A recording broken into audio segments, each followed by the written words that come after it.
राम जय। नमस्कार, स्वागत है एक बार फिर से आप सभी का आपके अपने ही परिवार हनुमान सेवा परिवार में। आशा करते हैं कि हम सबके प्रिय प्रभु श्री हनुमान जी और परम पूज्य बाबा नीम करोली महाराज जी आप सभी भक्तों के जीवन में असीम कृपा बनाए रखें। दोस्तों, मनुष्य के जीवन में व्रत का बहुत ही महत्व रहता है। कभी मनुष्य व्रत अपने ईश्वर के प्रेम में करता है तो कभी मनुष्य वही व्रत अपनी आत्मिक शुद्धि के लिए करता है, और कुछ मनुष्य व्रत रखते हैं अपनी मनोकामनाओं को पूर्ण करने के लिए या अपनी मनोकामनाओं के मार्ग को और ज़्यादा प्रशस्त करने के लिए। परंतु जब हम व्रत करते हैं और उस परिस्थिति में होते हैं जब व्रत चल रहा होता है, तब हमारा वास्तविक गुण क्या होना चाहिए? क्या व्रत मात्र जल और अन्न त्याग देने से होता है? इसके लिए बाबा नीम करोली महाराज जी ने बहुत ही सुंदर बात कही है। महाराज जी ने हमेशा कहा है कि जब मनुष्य व्रत करे तो उसका प्रथम आधार सत्य होना आवश्यक है। साथ ही ऐसा व्रत जिसमें आपके शरीर को कष्ट हो, पीड़ा हो, या आप भूखे रहकर व्रत करते हैं और आपके शरीर की आंतरिक तृप्ति नहीं होती, ऐसे में किया गया व्रत कभी भी पुण्यदायी या फलदायी नहीं होता। क्योंकि जिस तरह आप जब भोजन करते हैं वह भोजन आपके सामने मात्र भोजन के रूप में नहीं परंतु परमेश्वर के भोग के रूप में आता है, और इस शरीर के अंदर जाते ही हमारी चेतन आत्मा द्वारा परमात्मा को भोग के रूप में समर्पित किया जाता है। अतः व्रत के दौरान अगर हमारा शरीर कष्ट में हो और फिर भी हम उस कष्ट को परे करके ईश्वर के प्रति हमारा व्रत दर्शाते हों, तो ऐसा व्रत ईश्वर को भी मान्य नहीं होता। आप व्रत तभी कीजिए जब आप पूर्ण रूप से सत्य के साथ खड़े हों, और साथ ही आप उस शरीर की रचना को इस तरह से समझ जाते हैं कि व्रत के दौरान अगर आपने जल त्यागा है तो आपको प्यास नहीं लगेगी, और अगर आपने अन्न त्यागा है तो आपको भूख नहीं लगेगी। यह भाव स्वतः जब चेतन आत्मा में जागृत हो जाता है तो आपके द्वारा किया गया हर व्रत असरकारक हो जाता है। यह व्रत से जुड़ी हुई कुछ बातें आपसे इसलिए साझा करी ताकि आज के इस वीडियो के घटनाक्रम को आप भली भांति समझ सकें। दोस्तों, इससे पहले हम आगे बढ़ें, आप सभी से एक छोटी सी गुजारिश है। वीडियो अगर पसंद आता है तो वीडियो को लाइक ज़रूर कर दीजिए, और साथ ही इस वीडियो को अपने सभी चिर परिचित लोगों में साझा कीजिए, शेयर कीजिए। जितना ज़्यादा आप शेयर करेंगे उतना ज़्यादा लोगों तक महाराज जी का कथा प्रसाद पहुँचेगा। और जो लोग हमारे चैनल पर प्रथम बार वीडियो देख रहे हैं, आप सभी का हार्दिक स्वागत है। आप चैनल को सब्सक्राइब कर लीजिए, साथ ही बेल आइकन को ऑन कर लीजिए ताकि आने वाले सारे नए वीडियो आप तक सर्वप्रथम पहुँचें। आइए बिना देरी करे ले चलते हैं आपको आज के इस अद्भुत वृतांत पर। दोस्तों, महाराज जी के शेष शरीर रहते हुए एक भक्त कई सालों से बाबा महाराज जी की सेवा करता रहता था। उन दिनों रात को भी वह भक्त महाराज जी के चरणों के पास ही नज़दीक ही सोता था। उस भक्त को यह ज्ञात हो चुका था कि बाबा महाराज हनुमान जी का साक्षात स्वरूप हैं, और वह महाराज जी की सेवा अपने हनुमत प्रेम के कारण ही करता था। बाबा महाराज जी की कई सालों तक कर रहे सेवा के बीच में वह हर मंगलवार को महाराज जी के लिए व्रत भी रखता था।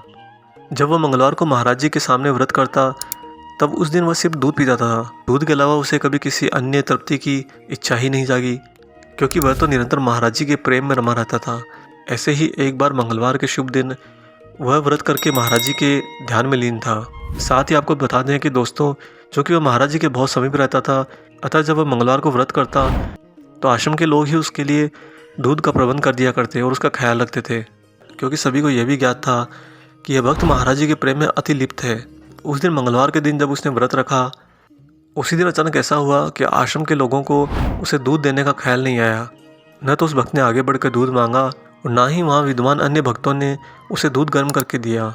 जब वह दोपहर बाद महाराज जी के पास श्री चरणों में बैठा था और बाबा महाराज जी के दर्शन करके अन्य भक्त आ रहे थे और जा रहे थे, तब महाराज जी ने एकाएक उसे अपने नज़दीक रखा फल खाने के लिए दिया। तो उस भक्त ने हाथ जोड़कर महाराज जी को यह कहकर मना कर दिया कि बाबा मैं दूध पी लूँगा।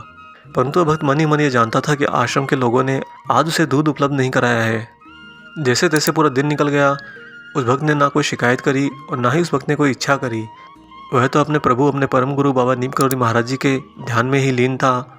परंतु जब देर रात को बाबा महाराज जी ने उससे पुनः पूछा कि तुमने क्या कुछ खाया या दूध पिया है आज, तो उसने जवाब दिया कि हाँ महाराज जी, मैंने दूध पी लिया है।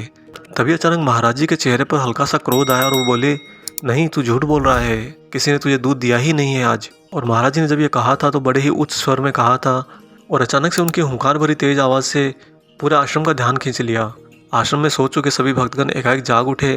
तभी रसोइया हाथ जोड़े हुए भागा भागा आया और वो महाराज जी के चरणों में गिरकर क्षमा मांगने लगा कि बाबा महाराज, मुझे आज याद ही नहीं रहा इन्हें दूध देना है। साथ ही उस समय आश्रम में विद्वान अन्य भक्त भी दौड़कर इकट्ठा हो गए थे। महाराज जी ने रसोई को कुछ भी नहीं कहा, उस भक्त का हाथ पकड़ा और चुपचाप अपने कमरे में चले गए। अंदर जाकर बाबा महाराज ने उसे दरवाज़ा बंद कर देने को कहा। भक्त ने दरवाज़ा बंद कर दिया और महाराज जी के सामने सिर झुकाकर खड़ा हो गया। दोस्तों, उस समय रात्रि के 12 बज रहे थे। महाराज जी ने कहा कि तूने सारे दिन कुछ भी नहीं खाया, अब रात के 12 बज चुके हैं, क्या तू अब खा सकता है? अब तो बुधवार भी हो गया है। दोस्तों, जब महाराज जी ने ये बात कही तो महाराज जी की बातों से स्पष्ट था कि बाबा महाराज जानते हैं उनके मंगलवार के शुभ दिवस को उस भक्त ने किस तरह से अपने व्रत में डाला था। अतः बाबा महाराज के ये कहने पर कि अब तो बुधवार भी हो गया है, उस भक्त ने कहा, हाँ महाराज जी। तो बाबा महाराज ने एकाएक अपने कंबल के नीचे हाथ डाला तो 5 पराठे व 2 किस्म की सब्जियां गरम गरम अपनी हथेली पर रख के बाहर निकाली और उस भक्त से कहा कि यह ईश्वर का प्रसाद है, राम जी का प्रसाद है। दोस्तों, राम जी का प्रसाद सुनकर हमारी भी आंखों में आंसू आ गए। वह भक्त प्रसाद लेकर बाहर जाने लगा ताकि बाहर बैठकर ग्रहण कर सके, तो महाराज जी ने उसे रोक दिया, उससे वहीं खाने के लिए कहा। उस भक्त ने जब उसे खा लिया तो बाबा महाराज ने फिर से कंबल के अंदर हाथ डालकर एक दोने में थोड़ी सी खीर भी उस भक्त को दी।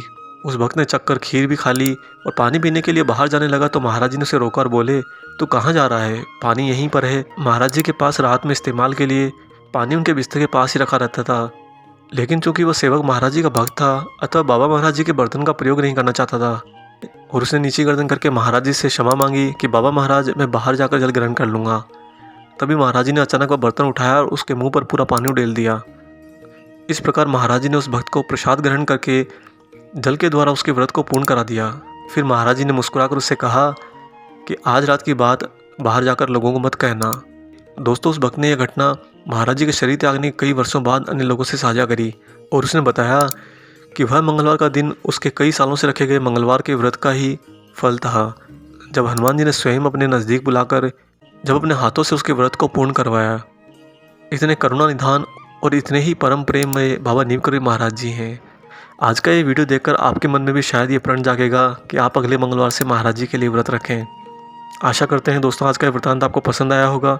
वीडियो अगर अच्छा लगा है तो जाने से पहले इसे लाइक ज़रूर कर दीजिएगा और जो लोग चैनल पर नए हैं चैनल को सब्सक्राइब जरूर करें। मिलते हैं जल्द ही एक और ऐसे ही अद्भुत वृत्तांत के साथ। तब तक अपना और अपने माता पिता का संपूर्ण रूप से ख्याल रखिए और परम प्रभु श्री राम जी का गुणगान गाते हुए प्रभु श्री हनुमान जी और बाबा नीमकरोली महाराज जी की निस्वार्थ होकर सेवा करते रहिए। जय सिया राम।